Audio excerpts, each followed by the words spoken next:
మన గ్రంథములన్నీ పరిశీలించగా ఒక అపూర్వ సత్యము బయలుపమైనది. అది ఏదనగా మానవులు పాపదన్య విమోచకుడిగా నోర్చులకు దేవుడే నరావతారిగా జన్మించిన సత్యం. అవును, తారాగణమును తిలకించుచుండగా నేడొక వింత చుక్కగన్నట్లుకున్నది. వెలుపలికి పోయి చూద్దాం రండి. అవును, మీ మాటల యథార్థములు. అదిగో ఆ చుక్క పశ్చిమ దిశగా పోతున్నది.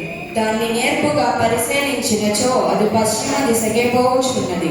ఆహా, అది ఎంత దేదీప్యమానముగా ప్రకాశించుచున్నది. అది రారాజైన లోకరక్షణ రాకపై సూచించుచున్నది. అది తూర్పు దేశ కాల జ్ఞానులకు మనలను రక్షకుని దర్శనార్థమై పంపుచున్నది. అది కానాను వైపే పరిగెడుచున్నది. ఎడారి దారులలో ప్రయాణించి అతి దూరం నుండి వంటల మీద ప్రయాణం చేసి చివరకు పొగలోని కళ్ళుగా కలుసుకోగలిగాడు.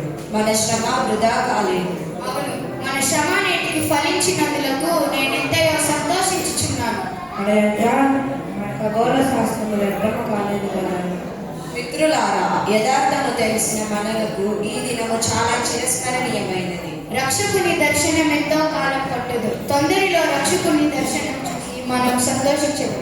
ఆ గడియకై ఇంతకాలం వేచి ఉంటుంది. రిక్త హస్తములతో కృపాశేఖరుని దర్శనము చేయరాదు. అతడు యాజకోత్తముడు కనుక సాంప్రాణి ఆయనకే అర్పిస్తుంది.